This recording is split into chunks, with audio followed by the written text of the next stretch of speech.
ಈಗ this is about the stress strain curve. So how to get the graph here, that is different case. Actually we got some data by some experiment.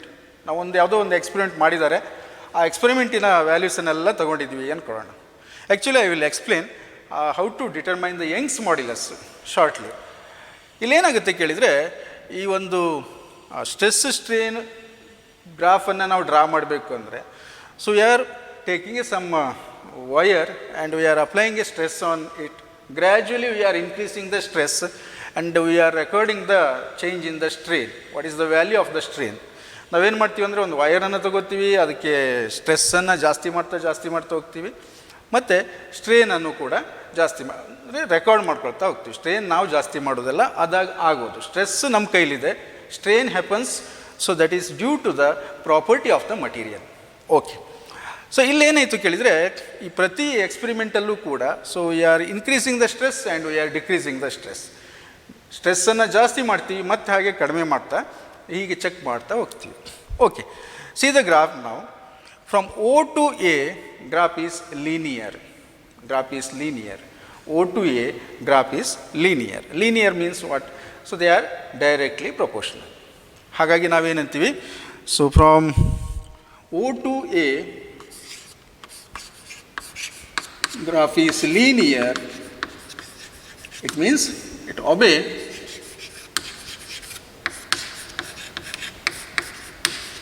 Hooke's law.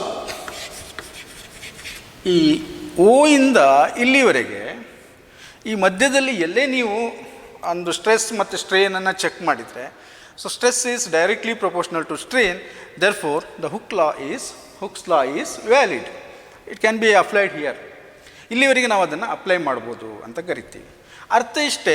So O ಇಂದ ಎವರೆಗೆ ನೀವು ಯಾವುದೇ ಒಂದು ಟೈಮಲ್ಲಿ ನೀವು applied ಫೋರ್ಸನ್ನು remove ಮಾಡಿದರೆ, ಅಂದರೆ you are removing the stress on the body. So ನೀವು ಸ್ಟ್ರೆಸ್ಸನ್ನು ಬಾಡಿಯಿಂದ ರಿಮೂವ್ ಮಾಡಿದರೆ ಏನಾಗುತ್ತೆ? So body regains its original shape. It means stress becomes zero when strain becomes zero. If you increase the stress, there will be a strain. If you bring the stress to zero, the strain becomes zero. So this means in this region it obeys the Hooke's law. ಹಾಗಾಗಿ ನಾವೇನಂತೀವಿ ಕೇಳಿದರೆ, ಈ ಒಂದು elastic property ಇದೆಯಲ್ಲ 100% perfect ಆಗಿ ನಾವಿಲ್ಲಿ ನೋಡ್ಲಿಕ್ಕೆ ಸಾಧ್ಯ ಈ ರೀಜನ್ನಲ್ಲಿ. So O to A we can find the Hooke's law very clearly. Hooke's law correct ಆಗಿದೆ ಅನ್ನೋದು ನಮ್ಗೆ ಇಲ್ಲಿಂದ ಇಲ್ಲಿವರೆಗೆ ಅರ್ಥ ಆಗುತ್ತೆ. Next from A to B it has a elastic property. A to B ಏನಾಗಿದೆ, ಇಲಾಸ್ಟಿಕ್ ಪ್ರಾಪರ್ಟಿ ಇದೆ, but it does not linear. See the graph is not a linear. Graph ಏನಾಗಿದೆ, ಲೀನಿಯರ್ ಅಲ್ಲ. But stress is proportional to strain, but linear ಇಲ್ಲ ಅಂದಾಗ ನಾವೇನಂತೀವಿ, so there is some variation. But ಈ material ಏನಾಗಿದೆ ಗೊತ್ತಾ, B ಯಲ್ಲಿ ನೀವು ಅದನ್ನು ಸ್ಟ್ರೆಸ್ಸನ್ನು ರಿಮೂವ್ ಮಾಡಿದರೆ, ಬಿ ಇಂದ ಸ್ಟ್ರೆಸ್ಸನ್ನು ರಿಮೂವ್ ಮಾಡಿದರೆ, so it this point, so it regains its original shape or original dimension. ನೀವು ಬಿ ಇಂದ ಏನು ಮಾಡಿ, ಸ್ಟ್ರೆಸ್ಸನ್ನು ರಿಮೂವ್ ಮಾಡಿ. If you remove the stress, it regains its original dimension. But remember, it's not a linear, it's not a proportional. ಬಟ್ ಏನೋ ಒಂದು ಸ್ವಲ್ಪ ಸ್ಟ್ರೆಸ್ಸಿಗೆ ಎಷ್ಟೋ ಒಂದು ಸ್ಟ್ರೇನ್ ಆಗ್ತಾ ಇರುತ್ತೆ. There is no any such relation. The stress is directly proportional to strain. There is no such relation. But ಇದೇನಾಗಿದೆ, ಮಟೀರಿಯಲ್ಲು ವಾಪಸ್ ತನ್ನ ಅಂದರೆ ಇಲಾಸ್ಟಿಕ್ ಪ್ರಾಪರ್ಟಿಯನ್ನು ತೋರಿಸ್ತಾ ಇದೆ. So it come back to its original shape and size B ಪಾಯಿಂಟಲ್ಲಿ. Next ಏನಾಗುತ್ತೆ ಕೇಳಿದರೆ, when you come to between B and D, B ಮತ್ತು ಡಿ ಇದೆಯಲ್ಲ, ಸೊ ಅವುಗಳ ಮಧ್ಯದಲ್ಲಿ ನೀವು ಯಾವುದೋ ಒಂದು ಪಾಯಿಂಟ್ ಸಿ ಅಂತ ತೆಗೆದುಕೊಂಡ್ರೆ, ಆ ಸಿ ಪಾಯಿಂಟಲ್ಲಿ ಏನಾಗುತ್ತೆ ಕೇಳಿದರೆ, it will not come back to original form. ಈ ಸಿ ಪಾಯಿಂಟಲ್ಲಿ ನಾವೇನಾದರೂ ನಿಂತು ಸ್ಟ್ರೆಸ್ಸನ್ನು ರಿಮೂವ್ ಮಾಡ್ತಾ ಹೋದರೆ, so it will not come to original shape. ಹಿಂದಕ್ಕೆ ಬರೋದೇ ಇಲ್ಲ. ಸೊ ಹಾಗಾಗಿ ನಾವೇವರೆಗೆ ಇಲಾಸ್ಟಿಕ್ ಲಿಮಿಟನ್ನು ನೋಡ್ತಾ ಇದ್ದೀವಿ ನಾವು. ಸೊ ಅದಕ್ಕೆ ಇಲಾಸ್ಟಿಕ್ ಒಂದು ನೋಡ್ತಾ ಇರೋದ್ರಿಂದ ಈ ಪಾಯಿಂಟಿಗೆ ನಾವೇನಂತೀವಿ ಕೇಳಿದರೆ, ಪ್ರೊಪೋರ್ಷನಲ್ ಲಿಮಿಟ್ ಅಂತ ಕರಿತೀವಿ. ಬಿ ಪಾಯಿಂಟಿಗೆ ನಾವೇನಂತೀವಿ ಕೇಳಿದರೆ ಈಲ್ಡ್ ಪಾಯಿಂಟ್ ಅಥವಾ ಈಲ್ಡ್ ಸ್ಟ್ರೆಂತ್ ಅಂತ ಕರಿತೀವಿ. ಸೊ ಅದಕ್ಕೆ ಏನು ಮಾಡ್ತೀವಿ ನಾವು, ಈಲ್ಡ್ ಪಾಯಿಂಟ್ ಅಂತ ಕರಿತೀವಿ, yield point. So this one is proportional limit, ಇದ್ರ ನಂತರ ಪ್ರೊಪೋರ್ಷನಿಟಿ ಇರೋದಿಲ್ಲ. This one is yield point, yield point. So yield point corresponding ಸ್ಟ್ರೆಸ್ಸಿಗೆ ನಾವೇನಂತೀವಿ, ಈಲ್ಡ್ ಸ್ಟ್ರೆಂತ್ ಅಂತ ಕರಿತೀವಿ, ಈಲ್ಡ್ ಸ್ಟ್ರೆಂತ್. ಸೊ ಬಿ ಅನ್ನೋದು ಈಲ್ಡ್ ಪಾಯಿಂಟ್, ಬಟ್ ಇಲ್ಲಿ ಬಿವರೆಗೂ ನಾವು ಮಟೀರಿಯಲನ್ನು ತಗೊಂಡು ಹೋದರೆ, ಆಮೇಲೆ ನಾವು ಅದರ ಸ್ಟ್ರೆಸ್ಸನ್ನು ತೆಗೆದ್ರೆ, so regains its original shape and size. ಇದು ಪುನಃ ಮತ್ತೆ ಮೊದಲನೆಯ ಹೇಗಿತ್ತು ಹಾಗೆ ತನ್ನ ಒರಿಜಿನಲ್ ಲೆಂತಿಗೂ ಒರಿಜಿನಲ್ ಡೈಮೆನ್ಷನ್ಗೂ ರಿಟರ್ನ್ ಆಗುತ್ತೆ. ಬಟ್ ಸಿ ಅನ್ನೋದೇನಿದೆ, ಸಿ ಪಾಯಿಂಟನ್ನು ಟಚ್ ಆದಮೇಲೆ so it will not regain its original shape or size. ಅಂದರೆ ನೋಡಿ, ಒಂದು ಎಕ್ಸಾಂಪಲ್ ಹೇಳ್ತೀನಿ ನಿಮಗೆ. ಒಂದು ಸ್ಪ್ರಿಂಗನ್ನು ತೆಗೆದುಕೊಳ್ಳಿ, ಸಣ್ಣ ನಿಮ್ಮ ಪೆನ್ ಒಳಗಡೆ ಇರುವಂಥ ಸ್ಪ್ರಿಂಗ್ ಕೂಡ ಯೂಸ್ ಮಾಡ್ಕೋಬೋದು. ಸೊ ಅದನ್ನು ನಿಧಾನಕ್ಕೆ ಸ್ಟ್ರೆಚ್ ಮಾಡಿ ಬಿಡಿ, ಹೀಗೆ ಮಾಡ್ತಾ ಇದ್ದು ಇನ್ನೂ ಜಾಸ್ತಿ ಸ್ಟ್ರೆಚ್ ಮಾಡಿ ಏನಾಗುತ್ತೆ, ಸೊ ಸ್ಪ್ರಿಂಗ್ಸ್ ಲೆಂತು ಜಾಸ್ತಿ ಆಗಿದ್ದು ಹಾಗೆ ಉಳಿದೋಗುತ್ತೆ, ರಿಟರ್ನ್ ಬರೋದೇ ಇಲ್ಲ ಅಲ್ವಾ. ಸೊ ಮೊದಲಿಂದ ಸ್ಪ್ರಿಂಗ್ ಸೈಜಿಗೆ ಅದು ಬರೋದೇ ಇಲ್ಲ, ಕರೆಕ್ಟ್. ಆ ಪಾಯಿಂಟನ್ನು ನಾವೇನಂತೀವಿ ಕೇಳಿದರೆ ಪರ್ಮನೆಂಟ್ ಸೆಟ್ ಅಂತ ಕರಿತೀವಿ. ನೋಡಿ, ಈ ಸಿ ಪಾಯಿಂಟ್ ಇದೆಯಲ್ಲ, ಸೊ ಇಲ್ಲಿಂದ ಕರೆಸ್ಪಾಂಡಿಂಗ್ ಸ್ಟ್ರೇನನ್ನು ನೋಡಿದರೆ, ಸೊ ಈ ಪಾಯಿಂಟ್ ಇದೆಯಲ್ಲ, this point, this one, this is known as the permanent set ಅಂತ ಕರಿತೀವಿ. ಈ ಒಂದು ಲೈನು ಹೀಗೆ ಕ್ರಾಸ್ ಆಗೇ ಬರುತ್ತೆ. ನೀವು ಅನ್ಬೋದು, ಸರ್ ಇಲ್ಲಿ ಬರಬೇಕಿತ್ತಲ್ಲ ಇದು ಹೀಗೆ ಈ ಪಾಯಿಂಟ್ ಅಂತೇಳಿ. ಬಟ್ ಆ್ಯಕ್ಚುಲಿ ಇದು ಪ್ರಾಕ್ಟಿಕಲಿ ಏನಾಗಿರುತ್ತೆ ಕೇಳಿದರೆ, when you remove the stress on this body, so there is a small regain, but it's not a 100%. There is a small regain, ಒಂದು ಸ್ವಲ್ಪ ತಗೊಳುತ್ತೆ ಅದು. ಮೊದಲಿನ ನೋಡಿ, ಇಷ್ಟಿಷ್ಟು ದೂರಕ್ಕೆ ಬಂದು ನಿಂತಿದೆಯಲ್ಲ ಇದು. So this is the strain remained in the body permanently. ಆ ಸ್ಟ್ರೇನ್ ಹೋಗೋದಿಲ್ಲ ಅದು, ಸೊ ಅದು ಹಾಗೆ ಉಳ್ಕೊಂಬಿಡುತ್ತೆ. ಓಕೆ, ನಾವೀಗ ಮತ್ತೇನು ಮಾಡುವಾಗ ಕೇಳಿದರೆ, ಸಿಯಿಂದ ಇನ್ಕ್ರೀಸ್ ಮಾಡ್ತಾ ಹೋಗೋಣ. ಈಗ ಏನಾಗುತ್ತೆ ಕೇಳಿದರೆ, ಈ ಸಿಯಿಂದ ನಾವು ಇನ್ಕ್ರೀಸ್ ಮಾಡುವಾಗ ಏನು ಇನ್ಕ್ರೀಸ್ ಮಾಡ್ತೀವಿ, ಸ್ಟ್ರೆಸ್ಸನ್ನು ಇನ್ಕ್ರೀಸ್ ಮಾಡ್ತಾ ಹೋಗ್ತೀವಿ. So when you increase the stress slowly, there is a large increase in the strain ಜಾಸ್ತಿ ಆಗ್ತಾ ಹೋಗುತ್ತೆ. ಈ ಸ್ಟ್ರೇನ್ ಜಾಸ್ತಿ ಆಗ್ತಾ ಹೋಗುತ್ತೆ. ಸೊ ಎಲ್ಲಿವರೆಗೆ, ಈ ಡಿ ಅನ್ನುವಂಥ ಒಂದು ಪಾಯಿಂಟಿಗೆ. ಸೊ ಇದಕ್ಕೆ ನಾವೇನಂತೀವಿ ಅಂದರೆ ಅಲ್ಟಿಮೇಟ್ ಸ್ಟ್ರೆಂತ್ ಅಂತ ಕರಿತೀವಿ. ಅಲ್ಟಿಮೇಟ್ ಸ್ಟ್ರೆಂತ್, ಡಿ ಅನ್ನುವಂಥ ಒಂದು ಪಾಯಿಂಟಲ್ಲಿ ಅಲ್ಟಿಮೇಟ್ ಸ್ಟ್ರೆಂತ್ ಅಂತ ಕರಿತೀವಿ. ಅಂದರೆ ಅರ್ಥ ಏನು ಕೇಳಿದರೆ, ಈಗ ನೀವು ವೈರನ್ನು ಹಿಡಿದು ಸ್ಟ್ರೆಚ್ ಮಾಡ್ತಾ ಇದ್ದೀರಾ, ಎಲ್ಲಿಂದ ಮಾಡಿದ್ರಿ, ಓ ಇಂದ. So there is a strain, when you apply a stress there is a strain ಬಂತು. When you remove the stress, it come back to original position, original dimension. Once again apply the force, that is stress, and increases, and once it reaches the C point ಅನ್ನು reach ಮಾಡಿದ ಮೇಲೆ ಅದು ವಾಪಸ್ ಹಿಂದಕ್ಕೆ ಬರೋದಿಲ್ಲ. C ಪಾಯಿಂಟನ್ನು reach ಆದರೆ ಅದು ವಾಪಸ್ ಬರೋದಿಲ್ಲ.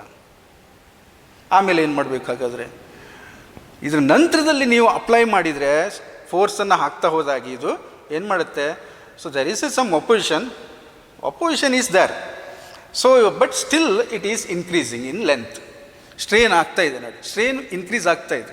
ಸ್ಟ್ರೇನ್ ಈ ಆಕ್ಸಿಸಲ್ಲಿ ಇದೆಯಲ್ವಾ, ಸ್ಟ್ರೇನ್ ಇನ್ಕ್ರೀಸ್ ಆಗ್ತಾ ಇದೆ. ಸೊ ಡಿವರೆಗೂ ಆಗುತ್ತೆ. ಡಿಗೆ ಹೋದ್ಮೇಲೆ ಏನಾಗುತ್ತೆ ಕೇಳಿದರೆ, ಡಿ ಪಾಯಿಂಟನ್ನು ರೀಚ್ ಆದಮೇಲೆ ಇವೊಂದು ಯು ಆರ್ ಡಿಕ್ರೀಸಿಂಗ್ ದ ಸ್ಟ್ರೆಸ್ಸನ್ನು ಕಡಿಮೆ ಮಾಡ್ತೀರಿ. ನೀವು ಏನೋ ವೇಟ್ ಹಾಕಿದ್ರಿ ಅಂದ್ಕೊಳ್ಳಿ, ವೇಟನ್ನು ತೆಗಿತಾ ಬರ್ತೀರಿ. ಆದರೂ ಕೂಡ ನೋಡಿ, C the graph here, it is bend downwards. So ಇಷ್ಟು ದೂರ ಬಂದ ಮೇಲೆ ಏನಾಗುತ್ತೆ ಕೇಳಿದರೆ, ಇವೊಂದು ಸ್ಟ್ರೆಸ್ ಈಸ್ ಲೆಸ್. ನಾವು ಅದು ನೋಡಬೇಕು ಅನ್ನೋ ಸಲುವಾಗಿ ನಾವು ಸ್ಟ್ರೆಸ್ಸನ್ನು ಕಡಿಮೆ ಮಾಡ್ತಾ ಬರ್ತೀವಿ. ಬಟ್ ಅಟ್ ದಿಸ್ ಪಾಯಿಂಟ್ ಇವೊಂದು stress is less, so it break down, ಕಟ್ಟಾಗಿ ಬಿದ್ದೋಗುತ್ತೆ ವೈರ್. ಸೊ ಹಾಗಾಗಿ ನಾವು ಈ ಪಾಯಿಂಟನ್ನು ಏನಂತೀವಿ ಕೇಳಿದರೆ ಫ್ರ್ಯಾಕ್ಚರ್ ಪಾಯಿಂಟ್ ಅಂತ ಕರಿತೀವಿ. ಈ ಪಾಯಿಂಟನ್ನು fracture point. So fracture point ಅಂದರೆ ಏನಾಗ್ತದೆ, ವೈರ್ ಏನಾಯಿತು ಅಂದರೆ ಎಳೆದು ಕಟ್ಟಾಗೋಯ್ತು. So that is the end point, fracture point ಅಂತ ಕರಿತೀವಿ. Once again see here, from the graph we can study that in between O to A the graph is linear. graph is linear. It means stress and strain are proportional. So according to Hooke's law, he says that for a small deformation, stress is directly proportional to strain. Therefore, from O to A, Hooke's law is obeyed. We can verify the Hooke's law from O to A only. And further, if you increase the stress, it goes somewhere B. B is a point where we call it as a yield point. And when you remove the stress, see, when you remove the stress from B, it regains its original size or original dimension. When you remove the stress at B, body regains its original dimension. And when you come to the C, in between B and D, anywhere, it may be very close to B or it may be far away, but when you reach the point C, if you remove the stress, the body does not regain, is unable to regain its original shape or original dimension, is unable to regain original dimension. And this point is known as the shear. From here to here, there will be some strain retained in the material. The strain is retained in the material. And this is called permanent set. This is called permanent set. Okay. And after C, there is if you apply the stress, the length increases. There is a increase in the length. And when you come to somewhere D, that is known as the ultimate strength. So that is the maximum possibility of the wire. Actually, this curve gives us the information about the engineering. Means when you use the rod or any wire like this way, so what is the ultimate strength? It can withstand. This is the last stress. See here, this is the maximum stress that can be withstand by this material. ಅಂದರೆ ಈ ಒಂದು graph ಏನು idea ಕೊಡುತ್ತೆ ಅಂದರೆ actually this unit is based for the engineering, mechanical engineering and civil engineering. So ಅಲ್ಲಿ ನಮ್ಗೆ ಏನು idea ಕೊಡ್ತಾ ಇದೆ ಅಂದರೆ ವೆನ್ ದ ಸ್ಟ್ರೆಸ್ಸನ್ನು ನಾವು ಎಷ್ಟು ಹಾಕ್ಬೋದು ಒಂದು ಮಟೀರಿಯಲ್ಗೆ, ಆ ಮಟೀರಿಯಲ್ ಅಲ್ಟಿಮೇಟ್ ಸ್ಟ್ರೆಂತ್ ಎಷ್ಟು, ಇದು ಲಾಸ್ಟ್ ಪಾಯಿಂಟ್ ಅಲ್ಟಿಮೇಟ್ ಸ್ಟ್ರೆಂತ್ ಅನ್ನೋದು. ಅದರ ನೆಕ್ಸ್ಟ್ ನೀವು ಏನಾದರೂ ಕಡಿಮೆ ಮಾಡಿದರೂ ಕೂಡ ನೋಡಿ, ಕಡಿಮೆ ಮಾಡಿದರೂ ಕೂಡ ಏನಾಗುತ್ತೆ, ಸೊ ಬಾಡಿ ಬಿಕಮ್ಸ್ ಫ್ರ್ಯಾಕ್ಚರ್ ಆಗಿ ಹೊರಟೋಗುತ್ತೆ. ಡಿ ಟು ಇ ಇದೆಯಲ್ಲ, it may be having different length. D to E ಅನ್ನೋದು ಡಿಫ್ರೆಂಟ್ ಲೆಂತ್ ಇರ್ಬೋದು. Suppose D to E, from D to E is large if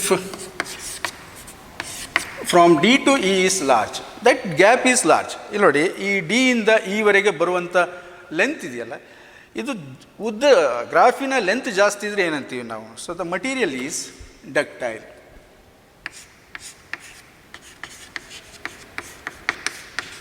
ductile, ಈ ಡಕ್ಟೈಲ್ ಅಂದರೆ ಗೊತ್ತಿದೆಯಲ್ವ ನಿಮಗೆ. ನೋಡಿ, ಒಂದು ವಾಯರನ್ನು ತಗೊಂಡು ನಾವು ಅದನ್ನು ಎಷ್ಟು ಥಿನ್ ಆಗಿ ಬೇಕಾದರೂ ಸ್ಟ್ರೆಚ್ ಮಾಡ್ಬೋದು.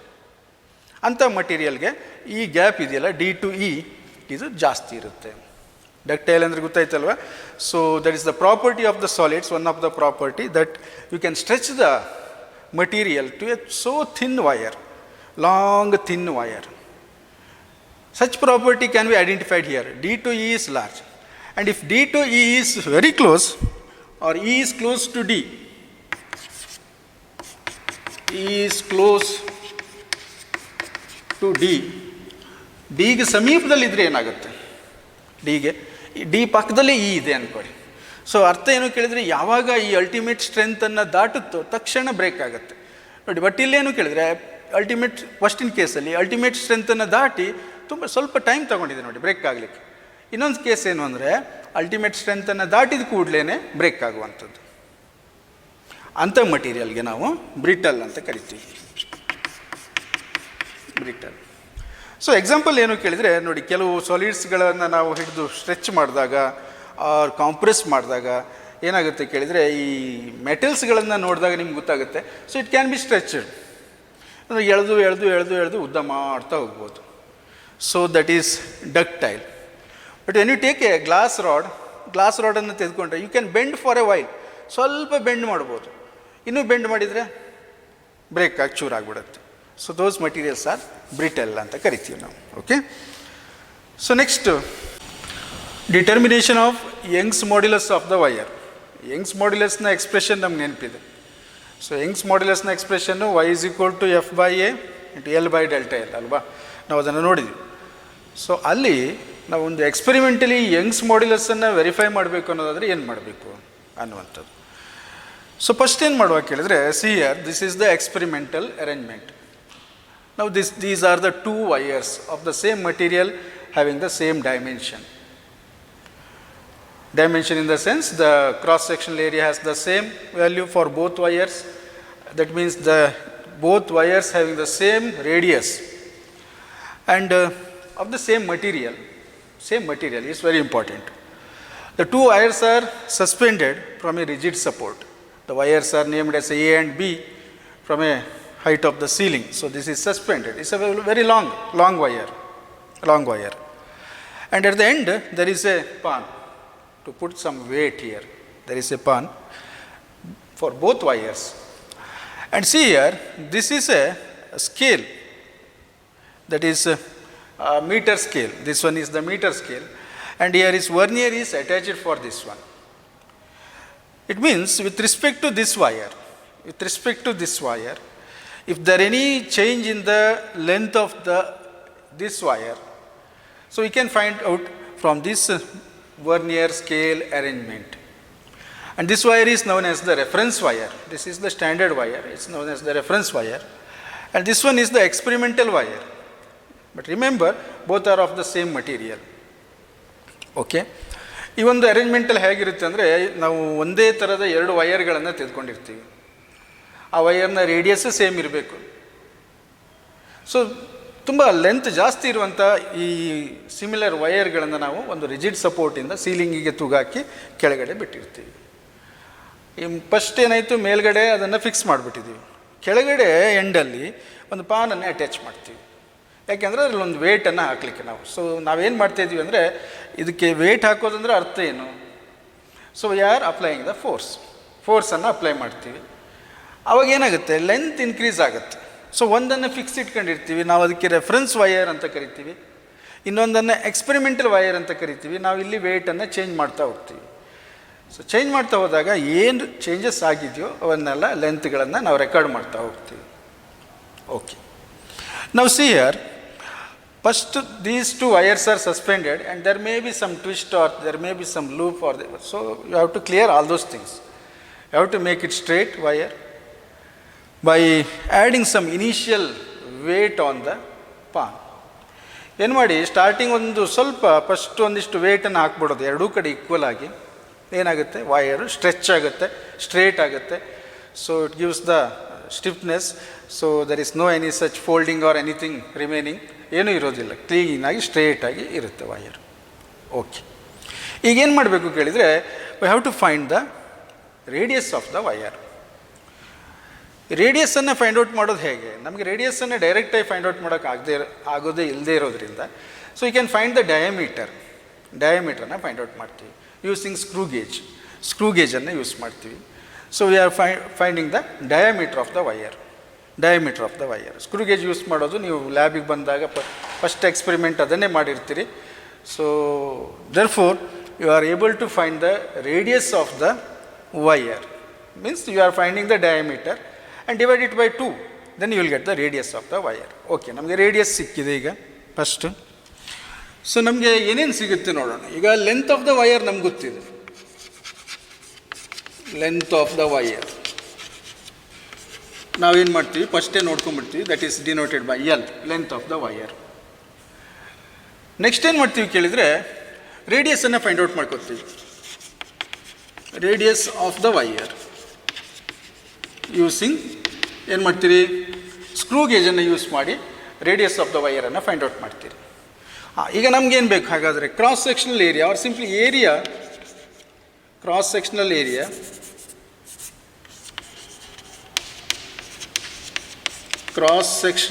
ಏರಿಯಾ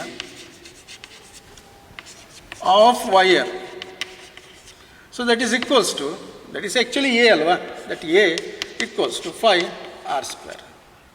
So area ನಮ್ಗೆ ಸಿಕ್ಕೋಯ್ತು, A equals to 5r². ಇಷ್ಟ ಆಗಿದೆ ನಮಗೆ. ಈಗ ನೆಕ್ಸ್ಟ್ ಏನು ಮಾಡುವ ನಾವು ಕೇಳಿದರೆ, ಸಮ್ ಸ್ಲಾಟೆಡ್ ವೇಟ್ಸನ್ನು ತೆಗೆದುಕೊಳ್ಳೋಣ. ಅಂದರೆ ವೇಟ್ ನಮ್ಗೆ ಆಲ್ರೆಡಿ ಗೊತ್ತಿದೆ, ಅದು ಒಂದು 100 ಗ್ರಾಮ್ ಇರ್ಬೋದು, ಹಾಫ್ ಕೆ ಜಿ ಇರ್ಬೋದು, 1 ಕೆ ಜಿ ಇರ್ಬೋದು, but is marked, is calibrated. Okay, first initially ಸುಮ್ಮನೆ ಒಂದು ಈ ಕಡೆ ಒಂದು ಆ ಕಡೆ ಒಂದು ಮಾಸ್ ಹಾಕ್ಬಿಡೋದು ನಾವು. Say for example half K G or 1 K G, ಇಲ್ಲೊಂದು ಅಲ್ಲೊಂದು ವೆಯ್ಟ್ ಹಾಕ್ಬಿಡ್ತೀವಿ ನಾವು. ರೀಸನ್ ಇಷ್ಟೇ, ವೈರನ್ನು ಸ್ಟ್ರೇಟ್ ಮಾಡೋ ಸಲುವಾಗಿ. Okay, fine. ನೆಕ್ಸ್ಟಿಗೆ ಏನು ಮಾಡ್ತೀವಿ ಕೇಳಿದರೆ, ನಾವು ಅಬ್ಸರ್ವೇಷನ್ಸನ್ನು ಮಾಡ್ತಾ ಹೋಗ್ತೀವಿ. ಏನು? ಸೊ ದಿಸ್ ಈಸ್ ಕಾನ್ಸ್ಟೆಂಟ್, ಇದರ ಮಾಸ್ ಅಥವಾ ವೇಟನ್ನು ಮತ್ತೆ ನಾವು ಚೇಂಜ್ ಮಾಡೋದಿಲ್ಲ. This is fixed and one weight is here fixed. ನಾವು take the vernier reading that is a initial reading. ಅರ್ಥ ಆಗುತ್ತೆ ಹೇಳೋದು?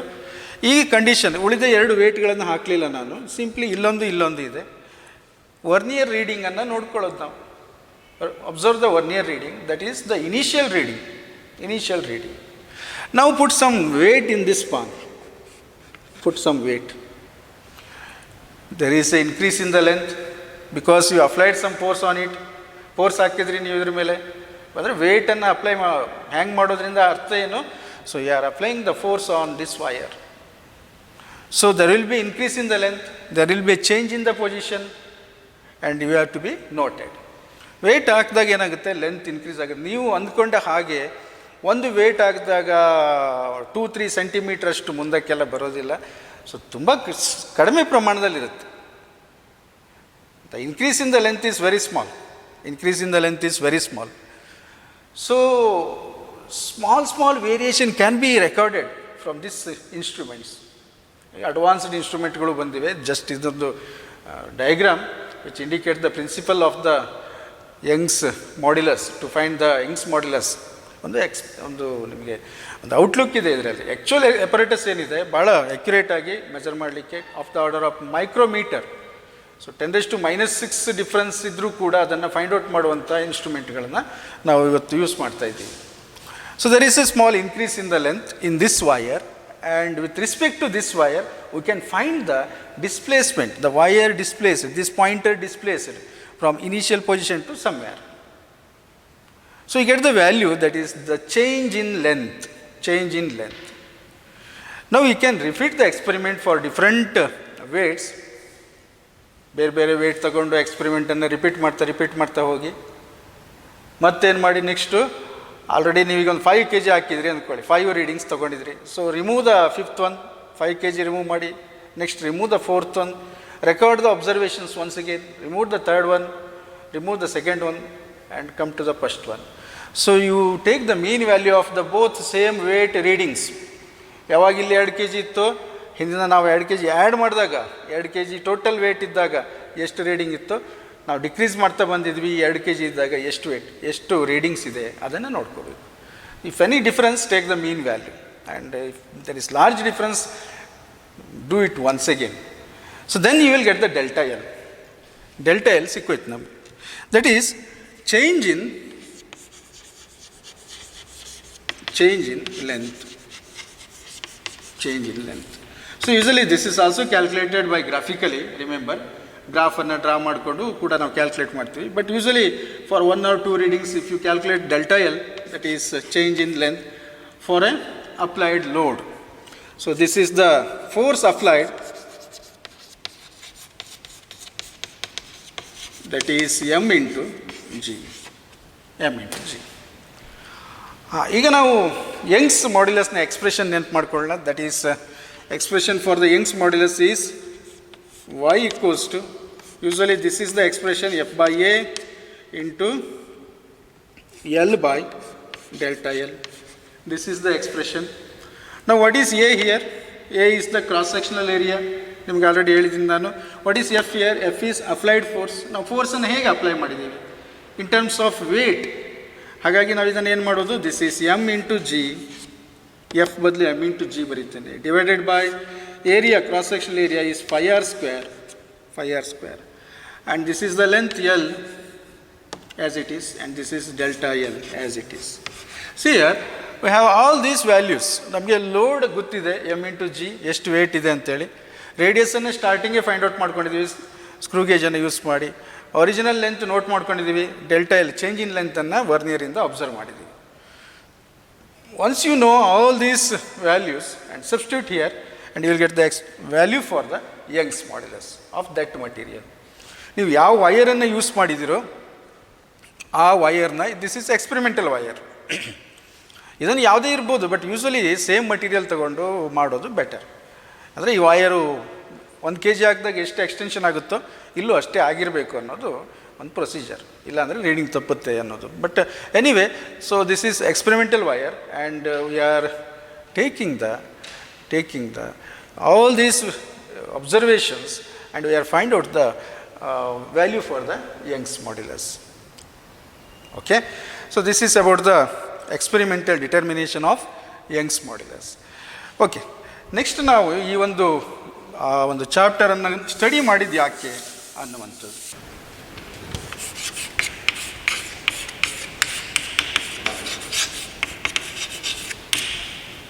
Applications of mechanical properties of the solid. ನಾವು ಇದನ್ನು ಯಾಕೆ ಕಲಿಬೇಕಿತ್ತು, ನಮಗಿದರ ಅಗತ್ಯತೆ ಏನು ಅನ್ನುವಂಥದ್ದು. ಸೊ ಜನರಲ್ಲಾಗಿ ನಾವು ನೋಡ್ತಾ ಇರ್ತೀವಿ, ಎಲ್ಲೋ ಮನೆಗಳನ್ನು ಕನ್ಸ್ಟ್ರಕ್ಟ್ ಮಾಡ್ತಾ ಇರ್ತಾರೆ. Buildings are constructed somewhere, bridges are constructed, flyovers are constructed, and even some metal bridges are constructed, and so many things are there. ನೋಡಿದ್ರಿ, ಸುತ್ತಮುತ್ತಲು ನಡೀತಾ ಇರುತ್ತೆ, ಕನ್ಸ್ಟ್ರಕ್ಷನ್ ನಡೀತಾ ಇರುತ್ತೆ. ಬಟ್ ಆ ಕನ್ಸ್ಟ್ರಕ್ಷನ್ ಮಾಡುವಾಗ ನಮಗೇನು ಕೇಳಿದ್ರೆ, ಈಗ ಒಂದು ಬ್ರಿಡ್ಜಿನ ಎಕ್ಸಾಂಪಲ್ ತೆಗೆದುಕೊಳ್ಳೋಣ. ನಮ್ಗೆ ಏನಾಗಬೇಕು ಕೇಳಿದರೆ, ಒಂದು ಬ್ರಿಡ್ಜನ್ನು ನಾವು ಕನ್ಸ್ಟ್ರಕ್ಟ್ ಮಾಡುವಾಗ ಮಟೀರಿಯಲ್ಸನ್ನು ಯಾವ್ದು ಯೂಸ್ ಮಾಡಬೇಕು? ಓಕೆ, ಐರನ್, ಯಾಕೆಂದರೆ steel is more elastic compared to all other materials. So steel ಏನಿದೆ ಅಂದರೆ it has a large value of elasticity ಜಾಸ್ತಿ ಇದೆ. ಹಾಗೆ ಆ ಇಲಾಸ್ಟಿಸಿಟಿ ಜಾಸ್ತಿ ಇರೋದು, ಒಂದು ನಿಮಿಷ, ಏನು ಕೇಳಿದರೆ ಯಾವಾಗಲೂ ಯೂಶ್ವಲಿ ಒಂದು ಕ್ವಶನ್ಸ್ ಬರುತ್ತೆ, ಏನು is rubber and steel, so compared to these two which one is most elastic ಅಲ್ವಾ? ಯಾವಾಗಲೂ ಇಲಾಸ್ಟಿಕ್ ಯಾವುದು ಅಂತ ಕೇಳಿದರೆ ಏನು ಮಾಡ್ತೀರಿ ನೀವು? ಸೊ ಇಲಾಸ್ಟಿಕ್ ರಬ್ಬರ್ ಅಂದ್ಬಿಡ್ತೀರಲ್ಲ. So your first answer is rubber, but that is wrong. ನಾವು ಇಲಾಸ್ಟಿಸಿಟಿಯನ್ನು ಹೇಗೆ ಡಿಫೈನ್ ಮಾಡಿದ್ದೀವಿ ನೋಡಿ. The tendency of the body to regain its original shape or size ಅನ್ನುವಂಥದ್ದು. ಟೆಂಡೆನ್ಸಿ ಎಷ್ಟಿರಬೇಕು ಅದಕ್ಕೆ ಅಂದರೆ, ತಾನು ಮೊದಲು ಹೇಗಿದ್ನೋ ಹಾಗೆ ಅದೇ ಒಂದು ಫಾರ್ಮಿಗೆ ರಿಟರ್ನ್ ಆಗಬೇಕು. When you apply the deforming force, so ಏನು ಮಾಡುತ್ತೆ ಅದು? ಡಿಫಾರ್ಮಿಂಗ್ ಫೋರ್ಸನ್ನು ನಾವು ಅಪ್ಲೈ ಮಾಡಿದಾಗ ಇಟ್ ಅಪೋಸ್ ಟು ಚೇಂಜ್, ಅದು ಚೇಂಜ್ ಆಗಲಿಕ್ಕೆ ಅಪೋಸ್ ಮಾಡಬೇಕು. ಆ ಅಪೋಸ್ ಮಾಡೋದಿದೆಯಲ್ಲ, ಯಾರಿಗೆ ಜಾಸ್ತಿ ಇದೆ, ಸ್ಟೀಲ್ ಆರ್ ರಬ್ಬರ್? ನೋಡಿ, ಒಂದು ಎಕ್ಸಾಂಪಲ್ ಮಾಡಿ. ನೀವು ರಬ್ಬರನ್ನು ತಗೊಳ್ಳಿ, ಹೇಳಿರಿ, ಎಸ್ ಇಟ್ ಸ್ಟ್ರೆಚಸ್ ಅಲ್ವಾ? ಸೊ ಈ ಥರ ತುಂಬ ಮಟೀರಿಯಲ್ಗಳಿವೆ. ರಬ್ಬರ್ ಇರ್ಬೋದು, ಆ ಥರ ಒಂದು ಕೆಲವು ಈ ಪಾಲಿವಿನೈಲ್ ಅಂತ ಹೇಳ್ತೀವಲ್ಲ, ಈ chemically prepared some materials are there. ಅವೇನು ಕೇಳಿದರೆ, so for a small stress there is a large strain and never obey the Hooke's law. There is no any linear relation between the stress and strain. So therefore these type of materials are also called elastopolymer, that is elastomer. Rubber and some chemically prepared elastomers are available. So they have some their uses in our daily life. ಅದು ಇದೆ, ಉಪಯೋಗ ಇದೆ. But ಈಗ ನಾನು ಕೇಳಿದ ಕ್ವಶನಿಗೆ ಬರ್ತೇನೆ, ಯಾವುದು most elastic ಅನ್ನುವಂಥದ್ದು. ನಾನೀಗ ಯಂಗ್ಸ್ ಮಾಡ್ಯುಲಸ್ ಎಕ್ಸ್ಪ್ರೆಷನ್ ಬರೀತೇನೆ. Y is equal to F by A or stress. Simply I will write like this way, stress and divided by strain. Y value ಯಾವುದಕ್ಕೆ ಜಾಸ್ತಿ ಇರುತ್ತೋ ದಟ್ ಈಸ್ ಮೋಸ್ಟ್ ಇಲಾಸ್ಟಿಕ್. ಈಗ ಏನಾಗುತ್ತೆ, ಈಗ ಸ್ಟೀಲಿಗೆ ಬಂದಾಗ ನೀವು ಸ್ಟ್ರೆಸ್ ತುಂಬಾ ಜಾಸ್ತಿ ಹಾಕಬೇಕು, ಆವಾಗ ಒಂದು ಸಣ್ಣ ಪ್ರಮಾಣದ ಸ್ಟ್ರೇನ್ ಆಗುತ್ತೆ, small strain. In case of ಸ್ಟೀಲಿಗೆ ಬಂದಾಗ ತುಂಬ ಸ್ಟ್ರೆಸ್ ಹಾಕಿದಾಗ, ಅಂದರೆ ನೀವು ತುಂಬ ಫೋರ್ಸನ್ನು ಹಾಕ್ತೀರಿ ಅಂದ್ಕೊಳ್ಳಿ, ಅಷ್ಟು ಸ್ಟ್ರೆಸ್ ಹಾಕಿದಾಗ ಏನಾಗುತ್ತೆ, ಸಣ್ಣ ಪ್ರಮಾಣದ ಸ್ಟ್ರೇನ್ ಆಗುತ್ತೆ. ನಾವು ರಬ್ಬರಿಗೆ ಬಂದಾಗ ಏನಾಗುತ್ತೆ ನೋಡಿ, ರಬ್ಬರಿಗೆ ಬಂದಾಗ ಸ್ಟ್ರೆಸ್ ಸ್ಮಾಲ್ ಇರುತ್ತೆ, ಬಟ್ ಸ್ಟ್ರೇನ್ ಏನಾಗಿರುತ್ತೆ, ಸ್ಟ್ರೇನ್ ಲಾರ್ಜ್ ಇರುತ್ತೆ. ಚೂರು ಎಳೆದ್ರೆ ಸಾಕು, ಇಷ್ಟುದ್ದ ಜಾಸ್ತಿ ಆಗುತ್ತೆ. ಹಾಗಾಗಿ ವೈ ಯಾವುದರಲ್ಲಿ ಜಾಸ್ತಿ ಇದೆ? See here, this is numerator and this one is denominator. As denominator becomes small, the value becomes larger. Denominator ಸಣ್ಣ ಆಗ್ತದೆ, ಕಡಿಮೆ ಆಗ್ತದ್ರೆ ಏನಾಗುತ್ತೆ? So totally its value increases. ಇಲ್ಲಿ ನೋಡಿ, ಈ ನ್ಯೂಮರೇಟರು ಸಣ್ಣದಿದೆ, ಸ್ವಲ್ಪ ಸ್ಟ್ರೆಸ್, ಬಟ್ ಸ್ಟ್ರೇನ್ ಏನಾಗಿದೆ, ಜಾಸ್ತಿ ಇದೆ. Denominator is increasing, denominator is having a large value. Denominator ದೊಡ್ಡದಿದ್ರೆ ಏನಾಗುತ್ತೆ, if you are going to divide it, so therefore this decreases. ಹಾಗಾದರೆ ಏನಾಯಿತು, compared to rubber and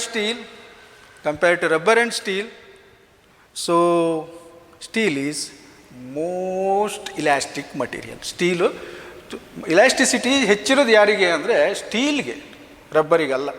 okay, so okay, ನಾವು come back to the applications of mechanical property of solid. ಈ mechanical property of ಸಾಲಿಡ್ನ ಅಪ್ಲಿಕೇಶನ್ಸನ್ನು ನೋಡ್ತಾ ಹೋಗೋಣ. ನಾನು ಅವಾಗ ನಿಮಗೆ ಬ್ರಿಡ್ಜಿನ ಕನ್ಸ್ಟ್ರಕ್ಷನ್ ಬಗ್ಗೆ ಹೇಳ್ತಾ ಇದ್ದೆ. ಸೊ ನಮಗೆ ಸ್ಟ್ರಾಂಗ್ ಬ್ರಿಡ್ಜ್ ಬೇಕು ಅಂದರೆ ಏನು ಮಾಡಬೇಕು, ಇಲಾಸ್ಟಿಸಿಟಿ ಜಾಸ್ತಿ ಇರುವಂಥ ಮಟೀರಿಯಲನ್ನು ನಾವು ಯೂಸ್ ಮಾಡಬೇಕು. ಯಾಕೆಂದರೆ ಅದರ ಒಂದು ಡ್ಯೂರಾಬಿಲಿಟಿ ಜಾಸ್ತಿ ಇರುತ್ತೆ, ಮತ್ತು ಅನ್ಬ್ರೇಕೇಬಲ್, ಯಾಕೆಂದರೆ ಬ್ರೇಕ್ ಆಗೋ ಚಾನ್ಸಸ್ ಕಡಿಮೆ ಇರುತ್ತೆ. ಟೆನ್ಸೈಲ್ ಸ್ಟ್ರೆಂತ್ ಅನ್ನೋದು ಪಾಯಿಂಟ್ ತುಂಬ ಹೈ ಇರುತ್ತೆ. ಸೊ ಹಾಗಾಗಿ ಬ್ರೇಕ್ ಆಗೋದಿಲ್ಲ, ನಾವು ಅದನ್ನು ಏನು ಮಾಡ್ಬೋದು, ನಾವು ಉಪಯೋಗಿಸ್ಬೋದು ಅನ್ನೋದು ಒಂದು ಪಾಯಿಂಟ್. ಈಗ ಬ್ರೇಕ್ ಆಗಬಾರ್ದು ಅಂದಾಗ ನಾವೇನು ಮಾಡ್ತೀವಿ, ಮಟೀರಿಯಲ್ನ ದಪ್ಪ ಮಟೀರಿಯಲ್ನ ಯೂಸ್ ಮಾಡ್ತೀವಿ ಅಂದ್ಕೊಳ್ಳಿ. ಆದರೆ ದಪ್ಪ ಮಟೀರಿಯಲ್ನ ಯೂಸ್ ಮಾಡ್ತೀವಿ. ಸೊ ಈಗ ಒಂದು ಬ್ರಿಡ್ಜ್ ಕಟ್ಟಬೇಕು, ಈ ಪರ್ಮನೆಂಟ್ ಆಗಿರಬೇಕು, ಲೈಫಲ್ಲಿ ಅದು ಹಾಳೇ ಆಗಬಾರ್ದು ಅಂದರೆ ನಾವೇನು ಮಾಡಬೇಕು, ದಪ್ಪ ಒಂದು ಐರನ್ ಬೀಮೆಲ್ಲ ಹಾಕಿ ಒಂದು ಬ್ರಿಡ್ಜ್ ಕಟ್ಟಿದ್ವಿ ಅಂದ್ಕೊಳ್ಳಿ. ವಾಟ್ ಹ್ಯಾಪನ್ಸ್ ಹಿಯರ್, ನೀವು ಯಾವಾಗ ಅದರ ಥಿಕ್ನೆಸ್ಸನ್ನು ಇನ್ಕ್ರೀಸ್ ಮಾಡ್ತೀರೋ, so indirectly you are increasing its weight. ಆ ವೇಟ್ ಇದೆಯಲ್ಲ, due to its own weight, so it start sagging ಅಂದರೆ ಬೆಂಡ್ ಆಗುವಂಥದ್ದು, ಬೆಂಡ್ ಆಗುತ್ತೆ. ನೋಡಿ ಹೇಗೆ ಅಂತೇಳಿ. ಸೊ ಈಗ ಇಲ್ಲಿ ಒಂದು ಎಕ್ಸಾಂಪಲನ್ನು ನಾವು ತೆಗೆದುಕೊಳ್ಳೋಣ. ಅದೇ ಒಂದು ಕೇಸಿಗೆ ನಾವೊಂದು ರೆಕ್ಟ್ಯಾಂಗ್ಯುಲರ್ ಬಾರನ್ನು ತೆಗೆದುಕೊಳ್ಳೋಣ. So like this way. So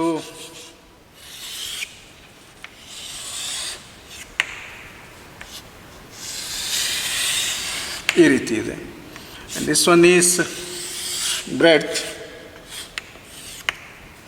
and this is B breadth, and this one is depth. See here, this is depth,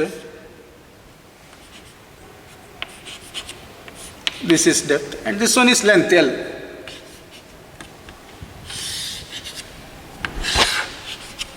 So ಇಲ್ಲಿ ನೋಡಿ, ನಾವು ಎಕ್ಸ್ಪೆರಿಮೆಂಟಲಿ ವೆರಿಫೈ ಮಾಡಬೇಕಂದ್ರೆ you put some weight here, ಒಂದು ಬ್ಲಾಕನ್ನು ಹಾಕಿ, ಒಂದು ವೇಟನ್ನು ಹಾಕಿ. So it has a weight of W. ಈಗ ಏನಾಗುತ್ತೆ ಕೇಳಿದರೆ, ಈ ರೀತಿ ಇಲ್ಲಿ ಸಪೋರ್ಟ್ ಇದೆ, it supported at the two ends. Okay, it supported at the two ends. ಈ ರೀತಿ ಸಪೋರ್ಟ್ ಮಾಡಿ ಇಟ್ಟಿದ್ದೀವಿ ನಾವು. ಈ ಮಧ್ಯದಲ್ಲಿ ವೇಟ್ ಹಾಕಿದಾಗ ಏನಾಗುತ್ತೆ ಕೇಳಿದರೆ, it sag like this way. ಹೀಗೆ ಕಾಣಿಸ್ತಾ ಇದೆಯಲ್ಲ ಡಯಾಗ್ರಾಮಲ್ಲಿ, it sag, it comes downward. See here, this is the sag, this is sag, and this is denoted by delta, and delta equals to W LQ divided by 4 B DQ into Y. Okay, ಏನಾಯಿತು ಹಾಗಾದರೆ, ಈಗ ಒಂದು ಈ ಥರ ಒಂದು bar ಇದೆ ಅಂದ್ಕೊಳ್ಳಿ, rectangular. ಇದನ್ನು ಏನು ಮಾಡ್ತೀವಿ ನಾವು, ಇಲ್ಲಿ ಸಪೋರ್ಟ್ ಕೊಟ್ಟಿರ್ತೀವಿ, ಮಧ್ಯದಲ್ಲಿ ವೇಟನ್ನು ಹಾಕ್ತೀವಿ, ನಾವು ಇಲ್ಲಿ ವೇಟ್ ಹಾಕ್ತೀವಿ. ಸೊ ಇದು ಬೆಂಡ್ ಆಗುತ್ತೆ, ಹೀಗೆ ಬೆಂಡ್ ಆಗುತ್ತೆ, ಅದಕ್ಕೆ ಸ್ಯಾಗ್ ಅಂತ ಕರಿತೀವಿ. ಆದರೆ ಎಕ್ಸ್ಪ್ರೆಷನ್ ಬರೆದಿದ್ವಿ ಇಲ್ಲಿ ನಾವು, ಇದರ ಡೆರಿವೇಷನ್ ಅಗತ್ಯ ಇಲ್ಲ, ನಮ್ಮ ಸಿಲೆಬಸ್ಸಲ್ಲಿ ಇಲ್ಲ ಅದು. Delta is equal to W is the weight, ಇಲ್ಲಿ ಅಟ್ಯಾಚ್ ಮಾಡಿರುವಂಥದ್ದು, and L is the length. So you may take it as a capital L, length, and L cube is there, and this is 4 into B into D cube into Y. ಈ expression ನಮ್ಗೆ ಸಿಗ್ತಾ ಇದೆ. ನಮ್ಗೆ ಏನಾಗಬಾರ್ದು ಕೇಳಿದರೆ, ಇದಾಗಬಾರ್ದು, ಈ ರೀತಿ bend ಆದಾಗ. So ಅದು ಅಲ್ಲೇ ಬ್ರೇಕ್ ಆಗಿ, ಅಂದರೆ ಅರ್ಥ ಏನು, ಬ್ರಿಡ್ಜ್ ಕೊಲ್ಯಾಪ್ಸ್ ಆಗುತ್ತೆ, ಅಲ್ಲೇ ಬಿದ್ದೋಗುತ್ತೆ ಬ್ರಿಡ್ಜ್ ಅಂತೇಳಿ. So we have to decrease delta, this delta we have to decrease. ಈಗ ನಮಗೆ ಆಪ್ಷನ್ ಏನು, ಟು ಡಿಕ್ರೀಸ್ ಡೆಲ್ಟಾ, ನಮ್ಮ ಆಪ್ಷನ್ ಏನು, ಎಕ್ಸ್ಪ್ರೆಷನ್ ನೋಡಿ, ಮ್ಯಾಥಮೆಟಿಕಲಿ ಥಿಂಕ್ ಮಾಡಿ. Delta is equal to W L cube divide by 4 B D cube Y ಅನ್ನೋದು Young's modulus, W ಅಂದರೆ weight, L ಅಂದರೆ length of the bar, and B ಅಂದರೆ breadth this one, D ಅಂದರೆ depth this one. ಇಷ್ಟು options ಇದೆ. ಏನು ಮಾಡ್ತೀರಿ ಹಾಗಾದರೆ? ಸೊ ಡಿನಾಮಿನೇಟರ್ ದೊಡ್ಡದು ಮಾಡಿದರೆ ಡೆಲ್ಟಾ ಕಡಿಮೆ ಆಗುತ್ತೆ. ನಮಗೆ ಡೆಲ್ಟಾ ಕಡಿಮೆ ಆಗಬೇಕು.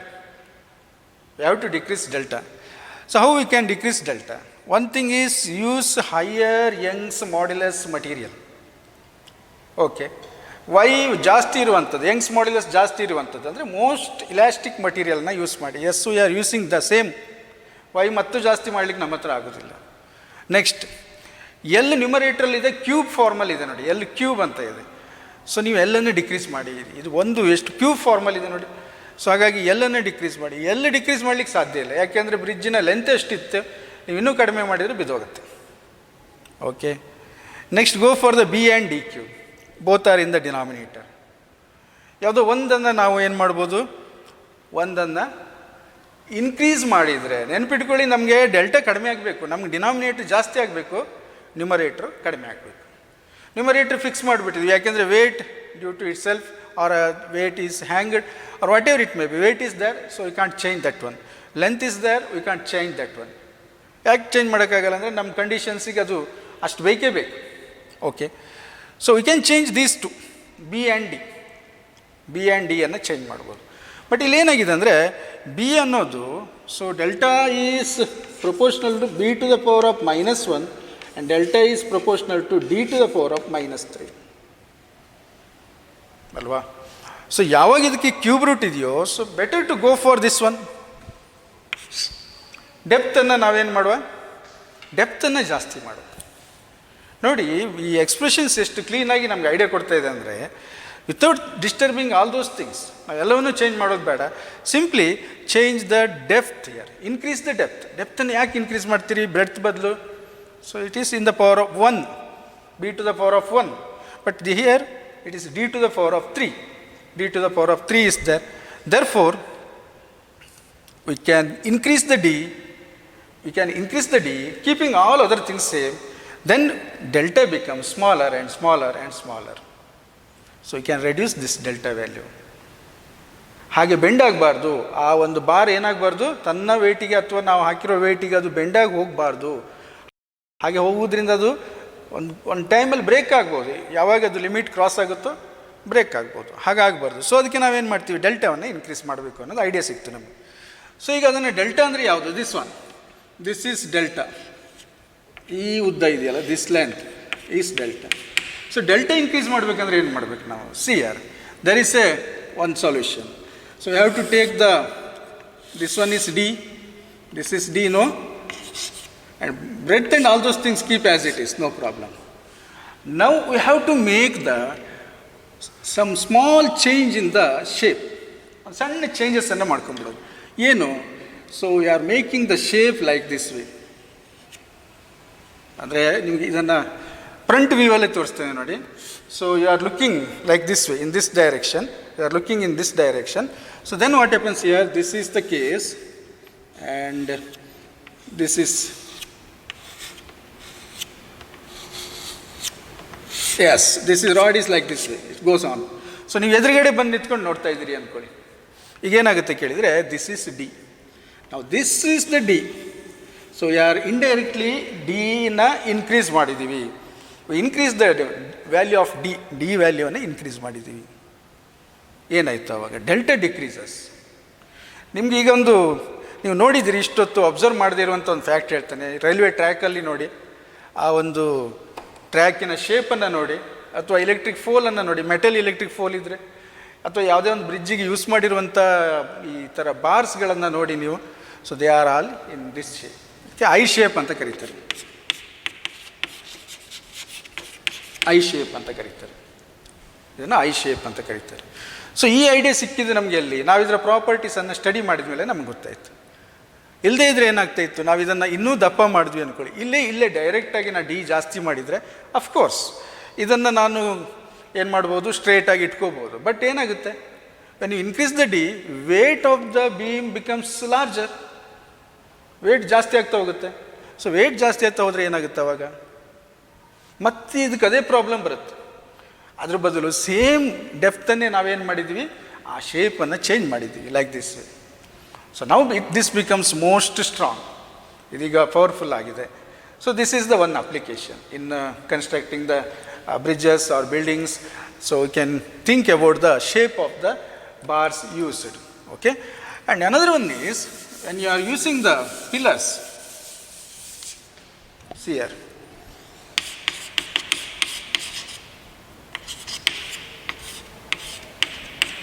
ಈ ಪಿಲ್ಲರ್ಸ್ ಅನ್ನು ಯೂಸ್ ಮಾಡ್ತೀವಿ like this way.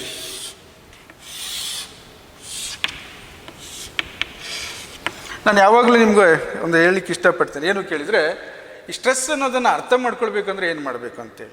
So very simple, ಒಂದು ಚಾಕ್ ಪೀಸ್ ಇದೆಯಲ್ಲ ಇಲ್ಲಿ ನನ್ನ ಹತ್ರ. ಸೊ ಈ ಚಾಕ್ ಪೀಸನ್ನು ನೋಡಿ, ಇದು this is cross sectional area.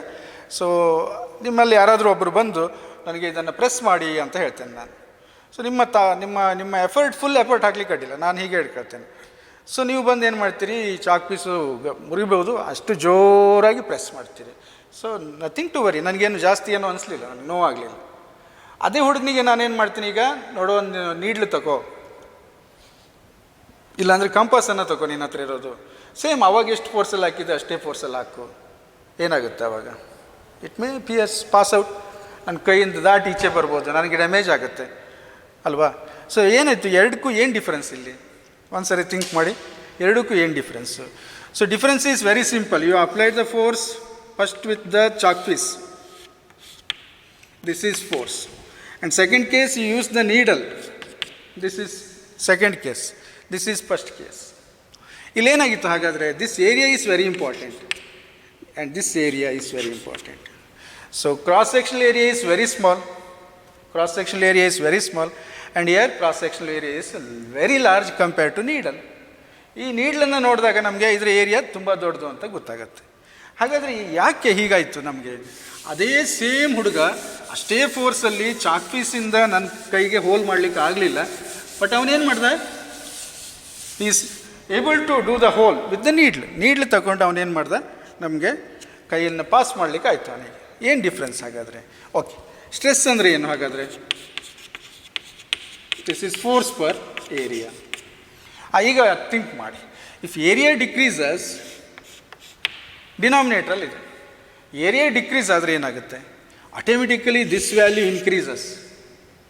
So this value increases means stress increases, stress ಜಾಸ್ತಿ ಆಗುತ್ತೆ, ಸ್ಟ್ರೆಸ್ ಜಾಸ್ತಿ ಆಗುತ್ತೆ, ಕರೆಕ್ಟಾ? ಯಾವಾಗ ಏರಿಯಾ ಡಿಕ್ರೀಸ್ ಆಗುತ್ತೋ ಸ್ಟ್ರೆಸ್ ಜಾಸ್ತಿ ಆಗುತ್ತೆ. ಹಾಗಾಗಿ ಒಂದು ಏನು ಐಡಿಯಾ ಕೇಳಿದರೆ, ಈ ನಾವು ಪಿಲ್ಲರ್ಸನ್ನು ತೆಗೆದುಕೊಂಡಾಗ ಪಿಲ್ಲರ್ಸ್ ಅಂದರೆ ಏನು ಮಾಡ್ತೀವಿ, ಸಪೋರ್ಟಿಗೆ ಹಾಕಿರ್ತೀವಲ್ಲ ನಾವು. ಸೊ ಇದು ಕೂಡ ಅದಕ್ಕೂ ಒಂದು ಕೆಪಾಸಿಟಿ ಇದೆ, ನೀವು ಜಾಸ್ತಿ ವೆಯ್ಟ್ ಹಾಕಿದರೆ ಅದು ಕೂಡ ಬ್ರೇಕ್ ಆಗೋಗುತ್ತೆ.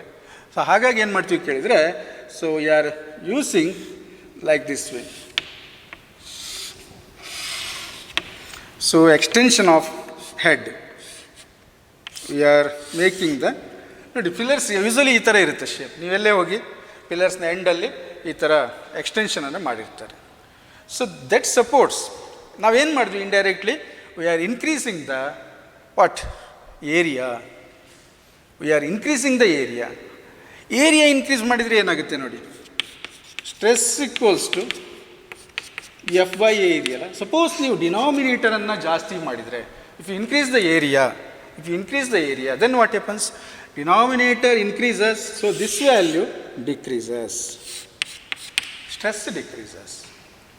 ಅಂದರೆ ಆ್ಯಕ್ಚುಲಿ ಆ ಪಿಲ್ಲರ್ ಏನಿತ್ತಲ್ವ, ಪಿಲ್ಲರ್ನ ಹೆಡ್ಡನ್ನು ನೀವು ಇಲಾಂಗೇಟೆಡ್, ಸೊ ಎಕ್ಸ್ಟೆಂಡ್ ಮಾಡಿದಿರಲ್ಲ, ಅದನ್ನು ಮುಂದಕ್ಕೆ ತಗೊಂಡಿದ್ದೀರಲ್ಲ. ಸೊ ಹಾಗಾಗಿ ಏನು ಮಾಡಿದ್ರಿ ನೀವು, ಸರ್ಫೇಸ್ ಏರಿಯಾವನ್ನು ಜಾಸ್ತಿ ಮಾಡಿದ್ರಿ. So usually stress is force per area. As you increase the area, so for the same force when you increase the area, stress is smaller. Stress value ಏನಾಗುತ್ತೆ, ಸ್ಮಾಲರ್, ಕಡಿಮೆ ಆಗ್ತಾ ಹೋಗುತ್ತೆ. So this is the technique.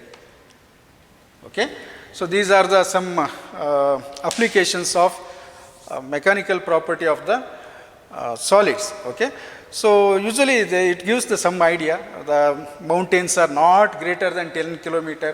So ನಾವು ಯಾವುದೇ ಒಂದು ಮಟೀರಿಯಲ್ನ ಒಂದು elastic property ನಮ್ಗೆ ಗೊತ್ತಾದರೆ ಮ್ಯಾಕ್ಸಿಮಮ್ ಪಾಸಿಬಲ್ ಹೈಟ್ ಎಷ್ಟು ಅದರದ್ದು ಅನ್ನೋದನ್ನು ಕೂಡ ಫೈಂಡ್ ಔಟ್ ಮಾಡ್ಬೋದು. ಓಕೆ, ಸೊ ಈ ಒಂದು ಯೂನಿಟ್ ಇಲ್ಲಿಗೆ ಕಂಪ್ಲೀಟ್ ಆಗುತ್ತೆ. ಇದರ ಮೇಲೆ ನ್ಯೂಮೆರಿಕಲನ್ನು ನೆಕ್ಸ್ಟು ಸಾಲ್ವ್ ಮಾಡೋಣ. ಓಕೆ ಸ್ಟೂಡೆಂಟ್ಸ್, ಇಲ್ಲೊಂದು ನ್ಯೂಮರಿಕಲನ್ನು ಸಾಲ್ವ್ ಮಾಡುವ. A wire increases by 1.5 into 10⁻³ of its length when a stress of 3.0 into 10⁹ Newton per meter square appears on it. What is Young's modulus of the material of the wire? Simple problem, but ಹೇಗೆ ನಾವು ಇದನ್ನು solve ಮಾಡ್ಬೋದು ಅನ್ನುವಂಥ. ಈಗಾಗಲೇ ನಿಮಗೆ ಪ್ರಾಬ್ಲಮ್ಸ್ಗಳನ್ನು solve ಮಾಡೋ ಟೆಕ್ನಿಕ್ಗಳು ಗೊತ್ತಾಗಿವೆ. First ಏನು ಇದರಲ್ಲಿ ಸಿಗುತ್ತೆ ನಮಗೆ ಇನ್ಫಾರ್ಮೇಷನ್ಸು, ಸೊ ಅದನ್ನು ನಾವು ಫಸ್ಟು ಗಿವನ್ ಅಂತ ತೊಗೊಂಬಿಡೋದು. ಇದನ್ನು ಏನೇನಿದೆ ಇದರಲ್ಲಿ given. A wire increases by 1.5 into 10⁻³ of its length ಅಂದರೆ ಏನು? ಸೊ ಯಾವಾಗ ನ್ಯೂಮೆರಿಕಲ್ ನಮಗೆ ಅರ್ಥ ಆಗುತ್ತೋ ಅವಾಗ ಈಸಿ ಆಗುತ್ತೆ. ಅದು ಗೊತ್ತಾಗಲಿಲ್ಲ ಏನು ಅಂತ ನೋಡೋಣ ಇರಿ. 1.5 ಇಂಟು 10⁻³ ಆಫ್ ಇಟ್ಸ್ ಲೆಂತ್, ಏನು ಯೂನಿಟ್ ಕೊಟ್ಟಿಲ್ಲ ನೋಡಿ ಅದಕ್ಕೆ.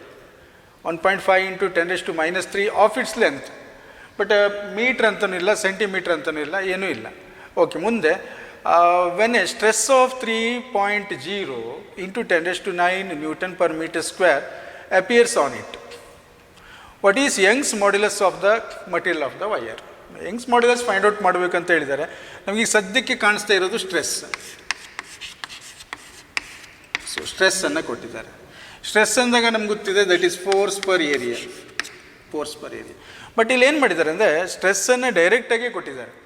ಏನು ಹೇಳಿ, of 3.0 into 10⁹ Newton per meter square. Therefore this is 3.0 into 10⁹ Newton per meter square. So this is the stress. ಇದಕ್ಕೆ ನಾವು ಸ್ಟ್ರೆಸ್ ಅಂತ ಕರಿತೀವಿ. What is Young's modulus of the material of the wire? Young's modulus find out ಮಾಡಬೇಕು. So first of all ಏನು ಕೇಳಿದರೆ, Young's modulus ಅಂದಾಗ Young's modulus ಅಂತ ಹೇಳ್ತೀವಲ್ಲ ನಾವು, ಇದರಲ್ಲಿ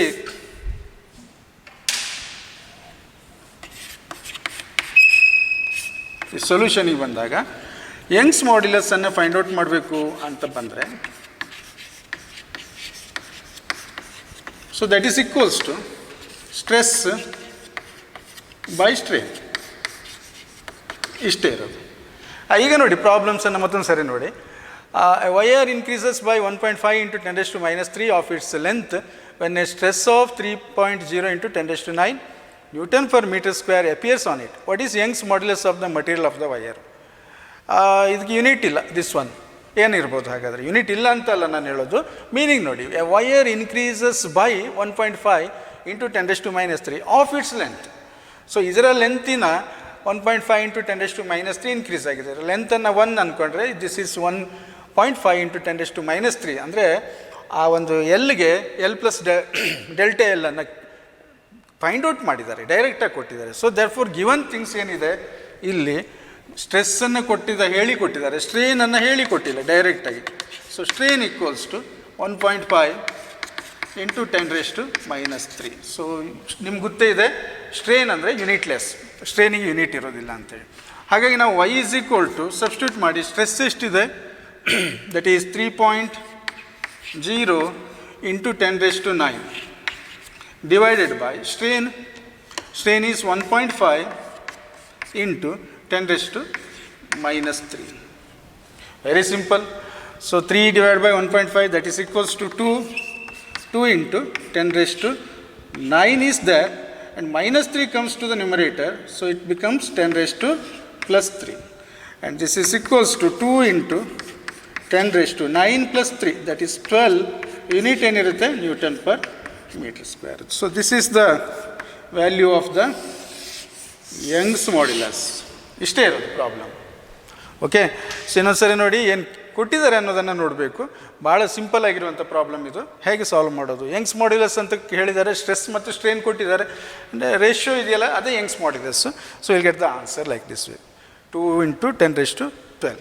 ಈಗ ಇಲ್ಲಿ ಒಂದು ಸೆಕೆಂಡ್ ಪ್ರಾಬ್ಲಮಲ್ಲಿ, steel rod has a radius of 10 mm and a length of 1.0 meter. A 100 kN force stretches it along its length. Calculate stress, elongation and strain on the rod. So given Young's modulus of material is 2.0 into 10⁻11 newton per metre square. So ಇದು ಒಂದು numerical ಇದೆಯಲ್ಲ, ಇದರಲ್ಲಿ ನೋಡಿ ಏನೇನು ಕೊಟ್ಟಿದ್ದಾರೆ ಅದನ್ನು ನಾವು first note ಮಾಡ್ಕೊಳ್ಳೋಣ. ಏನು ಕೇಳಿದ್ದಾರೆ ಅನ್ನೋದು ಕ್ಲಿಯರ್ ಆಗಿದೆ. ಸ್ಟ್ರೆಸ್ಸನ್ನು ಫೈಂಡ್ ಔಟ್ ಮಾಡಬೇಕು ನಾವು, ಇಲಾಂಗೇಷನ್ ಫೈಂಡ್ ಔಟ್ ಮಾಡಬೇಕು, ಸ್ಟ್ರೇನನ್ನು ಫೈಂಡ್ ಔಟ್ ಮಾಡಬೇಕು. ಇಷ್ಟು 3 ಬೇರೆ ಬೇರೆ ಪಾರ್ಟನ್ನು ಕೇಳಿದ್ದಾರೆ. ಓಕೆ, ಫಸ್ಟ್ ನಾವೀಗ ಏನು ಮಾಡುವ, ಇದರಲ್ಲಿ ಗಿವನ್ ಥಿಂಗ್ಸನ್ನು ನೋಡೋಣ. ಏನೇನು ಕೊಟ್ಟಿದ್ದಾರೆ.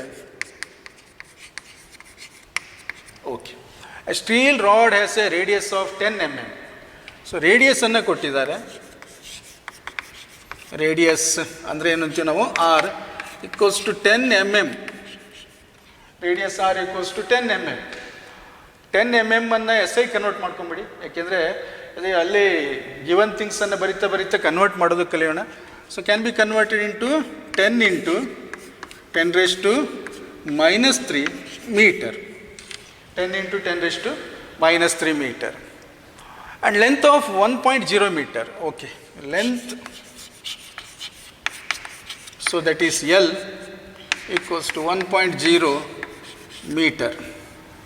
Length is given, that is 1 meter, 1.0. 100 kilonewton forces. Force ಅನ್ನು ಕೊಟ್ಟಿದ್ದಾರೆ ನೋಡಿ.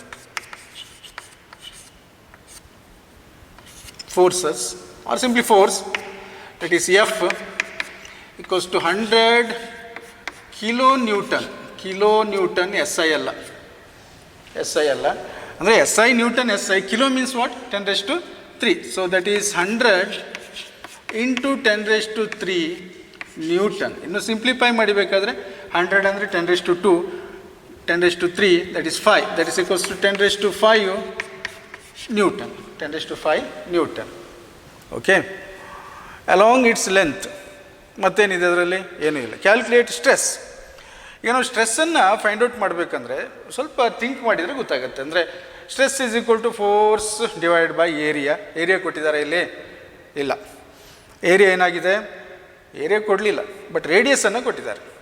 ಸೊ ಹಾಗಾಗಿ ವಯರ್ ಅಂದಾಗ ನಾವು ಏನು ಮಾಡಬೇಕು, ಸ್ಟೀಲ್ ರಾಡ್ ಅಥವಾ ವಯರ್ ಅಂತ ಕೇಳಿದಾಗ ಅದರ ಕ್ರಾಸ್ ಸೆಕ್ಷನಲ್ ಏರಿಯಾ ಯಾವಾಗೂ ಸರ್ಕ್ಯುಲರ್ ಇರ್ತದೆ. ಹಾಗಾಗಿ ನಾವು ಫಸ್ಟ್ ಏರಿಯಾವನ್ನು ಫೈಂಡ್ ಔಟ್ ಮಾಡೋಣ. That is area, cross sectional area is equal to, that is A, usually that is equals to 5r square.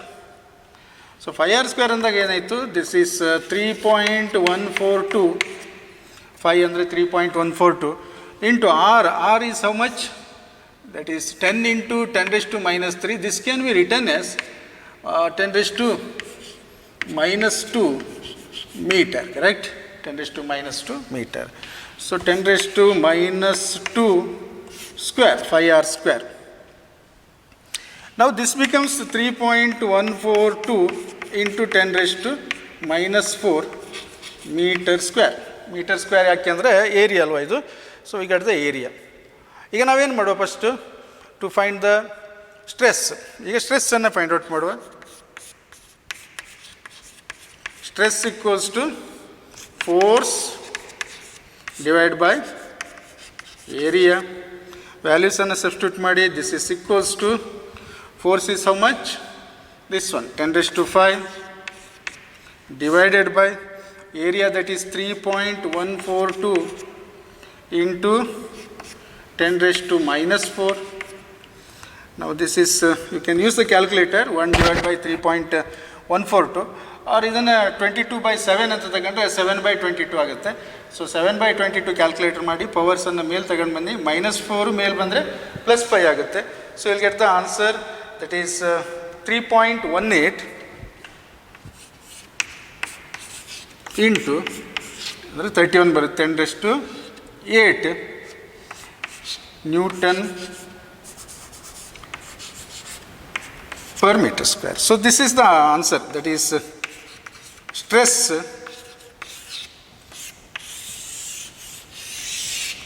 ಇದನ್ನು 1 divided by 3.142 ಅಂತ ಕ್ಯಾಲ್ಕುಲೇಟರ್ ಮಾಡಿ. ಇಲ್ಲ 22, ಇದು 22 ಅಲ್ಲ, 22/7 ಅಲ್ಲ, 7 ಮೇಲೆ ತಗೊಳ್ಳಿ, 7/22 ಮಾಡಿ. ಸೊ ಇಲ್ಲಿ ಗೆಟ್ 0.318 ಅಂತ ಬರುತ್ತೆ ನಿಮಗೆ. ಇಲ್ಲಿ -4 ಇರೋದು ಮೇಲೆ ಬಂದರೆ +4 ಆಗುತ್ತೆ. 10 raised to 9 ಆಯಿತು. 9ಅಲ್ಲಿ ಒಂದು ಪ್ಲೇಸನ್ನು ನಾನು ಮುಂದಕ್ಕೆ ತೊಗೊಂಡೆ. ಸೊ 3.18 ಆಯಿತು ಇದು, into 10 raised to 8 newton per metre square. So this is about the stress. So first part ಆಯಿತು, ಸ್ಟ್ರೆಸ್ಸನ್ನು ಫೈಂಡ್ ಔಟ್ ಮಾಡಿದ್ವಿ ನಾವು, ಫಸ್ಟ್ ಪಾರ್ಟನ್ನು ಕ್ಲಿಯರ್ ಮಾಡಿದ್ವಿ. ಈಗ ಇಲಾಂಗೇಷನನ್ನು ಫೈಂಡ್ ಔಟ್ ಮಾಡಬೇಕು. ಇಲಾಂಗೇಷನ್ ಅಂದರೆ ಏನು? So increase in the length. Increase in the ಲೆಂತನ್ನು ಹೇಗೆ ಫೈಂಡ್ ಔಟ್ ಮಾಡ್ಬೋದು? ಸ್ಟ್ರೇನ್ ಗೊತ್ತಿರಬೇಕು ನಮಗೆ. ಸ್ಟ್ರೇನ್ ಕೊಟ್ಟಿದ್ದಾರಾ? ಇಲ್ಲ. ಸ್ಟ್ರೇನನ್ನು ಫೈಂಡ್ ಔಟ್ ಮಾಡಿ ಅಂದಿದ್ದಾರೆ. ಒರಿಜಿನಲ್ ಲೆಂತ್ ಗೊತ್ತಿದೆ, ಎಲ್ ಗೊತ್ತಿದೆ ನಮಗೆ. ಡೆಲ್ಟಾ ಎಲ್ ಏನು ಮಾಡ್ತೀರಿ ಈಗ? ಸೊ ಈ ಸೆಕೆಂಡ್ ಪಾರ್ಟಿಗೆ ನಾವು ಹೋಗುವಾಗ ಇಲಾಂಗೇಷನ್ ಅಂದರೆ ಡೆಲ್ಟಾ ಎಲ್. ಈ ಡೆಲ್ಟಾ ಎಲ್ಲನ್ನು ಫೈಂಡ್ ಔಟ್ ಮಾಡಬೇಕಂದ್ರೆ ಏನು ಮಾಡಬೇಕು? ಈಗ ನೋಡಿ, ಇದರಲ್ಲಿ ಎಲ್ಲೂ ನಮಗೆ ಒರಿಜಿನಲ್ ಲೆಂತ್ ಸಿಕ್ಕಿದೆ ಎಲ್. ಇನ್ಕ್ರೀಸ್ ಇನ್ ದ ಲೆಂತನ್ನು ಹೆಂಗೆ ಫೈಂಡ್ ಔಟ್ ಮಾಡ್ಬೋದು? ಥಿಂಕ್ ಮಾಡಿ. ಸೊ ನಾವು ಯಂಗ್ಸ್ ಮಾಡ್ಯುಲಸ್ ಎಕ್ಸ್ಪ್ರೆಷನನ್ನು ಒಂದ್ಸರಿ ನೋಡೋಣ. ಸೊ ಸೆಕೆಂಡ್ ಪಾರ್ಟಿಗೆ ನಾವು ಸಾಲ್ವ್ ಮಾಡಬೇಕಂದ್ರೆ y is equal to F divide by A into L divide by delta L. So ಈಗ ನಮ್ಗೆ ಇದರಲ್ಲಿ ಉಳಿದಿದ್ದೆಲ್ಲ ಗೊತ್ತಿದೆಯಾ? ಯಂಗ್ಸ್ ಮಾಡ್ಯುಲಸ್ ಕೊಟ್ಟಿದ್ದಾರೆ, ಗೊತ್ತಿದೆ. ಫೋರ್ಸ್ ಕೊಟ್ಟಿದ್ದಾರೆ. ಏರಿಯಾ ನಾವು ಕ್ಯಾಲ್ಕುಲೇಟ್ ಮಾಡ್ಕೊಂಡಿದ್ದೀವಿ. ರೇಡಿಯಸ್ ಕೊಟ್ಟಿದ್ದಾರೆ. ಎಲ್ ಕೊಟ್ಟಿದ್ದಾರೆ. ಡೆಲ್ಟಾ ಎಲ್ ಫೈಂಡ್ ಔಟ್ ಮಾಡ್ಬೋದು. So therefore delta L is equal to F divide by A. So this is nothing but stress into L divide by Young's modulus. ಕರೆಕ್ಟಾ? So F by ಎನ್ನು ನಾವು ಇಲ್ಲಿ ಮಾಡಿದ್ದೀವಿ ನೋಡಿ, force per area. This is stress. This is F by A. This is also equals to F by A. This is 3.18. So F by A ಇರೋ ಜಾಗ ಅಂದರೆ ಏನರ್ಥ ಇದು? This is stress into L by Y. So ವ್ಯಾಲ್ಯೂಸನ್ನು substitute ಮಾಡಿ. Stress is 3.18 into L is 1 meter and Young's modulus is 2 into 10⁻11. 2 into 10⁻11. So ಇದಕ್ಕೆ divide ಮಾಡಿ. ಯಾವುದರಿಂದ? 2 ಇಂದ. You will get value. It is 2 1s are 2, 2 5s are 10, and 2 9s are 18 into 10⁻11. ನೋಡಿ, 10⁻+11 ಡಿನಾಮಿನೇಟ್ರಲ್ಲಿ. So ಇದನ್ನು ಮೇಲೆ ತಗೊಬಂದಾಗ 10⁻11. So it is in metre. 10⁻11 metre. Okay. So next ಏನಾಯಿತು ಕೇಳಿದರೆ, ಇಲ್ಲಿ ಏನು ಮತ್ತೆ ಕೇಳಿದ್ದಾರೆ? ಏನೋ ಬಿಟ್ಟು ಅಲ್ಲ ನಾವು ಇಲ್ಲಿ. ಎಸ್, ಸ್ಟ್ರೆಸ್ಸನ್ನು ಏನು ಮಾಡಿದ್ವಿ ನಾವು? 3.18 ಇಲ್ಲಿ ಜಸ್ಟ್ ಇಲ್ಲಿ into 10⁸8. And this one is length is into 1/2 into 10⁻11. ಸರಿ. ಸೊ ಇಲ್ಲಿ ಏನಾಗುತ್ತೆ ಕೇಳಿದರೆ 1.59 ಇಂಟು 10⁻8 ಆಲ್ರೆಡಿ ಇತ್ತಲ್ವ. ಇದು ಮೇಲೆ ಬಂದರೆ ಏನಾಯಿತು? 10⁻11. So will get the answer 1.59, that is delta L equals to 1.59 ನೋಡಿ ಇಂಟು 10⁻+8 -11 -3 ಉಳ್ಕೊಳುತ್ತೆ into 10⁻³ meter. Or you can write this as a this is equals to 1.59 10⁻³ meter ಯಾವಾಗ ಆಗುತ್ತೆ? ಇಂದ ಕನ್ವರ್ಟ್ ಆದಾಗ. So this is elongation equals to 1.59 mm. Okay, B part complete ಆಯಿತು. ಇನ್ನು ಉಳಿದಿರೋದೇನು ಕೇಳಿದರೆ C part. What is the strain on the rod? So C ಪಾರ್ಟಿಗೆ ನಾವು ಬರುವಾಗ strain on the rod. Strain ಅಂದಾಗ ಏನು ಮಾಡ್ತೀವಿ ನಾವು? So change in the dimension to the original dimension, ಅಂದರೆ change in length to the original length. So that is delta L divide by L. Delta L find out ಮಾಡಿದ್ದೀವಿ ನೋಡಿ. Elongation is 1.59 mm ಇದೆ. So but remember, ಇದು S I ಅಲ್ಲ, ಇದು S I. 1.59 into 10⁻³ meter ಅನ್ನೋದಿದೆಯಲ್ಲ, this is S I. So ಹಾಗಾಗಿ ನಾನು S I ಯೂನಿಟನ್ನು ಸಬ್ಸ್ಟಿಟ್ಯೂಟ್ ಮಾಡ್ತೇನೆ. 1.59 into 10⁻³ and divided by L ಎಷ್ಟಿದೆ? ಲೆಂತ್ ಎಷ್ಟಿದೆ? 1 ಮೀಟರ್. ನೋಡಿ, ಇಲ್ಲೂ ಕೂಡ ಕೊಟ್ಟಿದ್ದಾರೆ ಆಫ್ ಲೆಂತ್ 1.0 ಮೀಟರ್ ಅಂತೇಳಿ. So that is 1.0 and this is in meter and this is also in meter. Remember, unit get cancels. Therefore strain equals to, that is 1ಇಂದ divide ಮಾಡಿದರೆ ಏನಾಗುತ್ತೆ? ಏನು ಚೇಂಜಸ್ ಇರೋದಿಲ್ಲ. 1.59 into 10⁻³ so this is strain and this one is elongation. ಒಂದು difference ನೋಡಿ, ಇಲಾಂಗೇಷನ್ಗೆ unit ಇದೆ delta L, so it is in M M or in meter. But ಸ್ಟ್ರೇನಿಗೆ ಯೂನಿಟ್ ಇಲ್ಲ. ನೀವು ಯೂನಿಟನ್ನು ಹಾಕಿದರೆ ಒಂದು ಮಾರ್ಕ್ಸ್ ಹೋಗುತ್ತೆ. ಅಂದರೆ ಯೂನಿಟ್ ಇಲ್ಲದೇ ಇದ್ದದಕ್ಕೆ ಯೂನಿಟ್ ಬರೀಬಾರ್ದು, ಯೂನಿಟ್ ಇರೋದಕ್ಕೆ ಯೂನಿಟನ್ನು ಬಿಡಬಾರ್ದು. Okay, so this is about the numerical and we can complete here. Okay, thank you.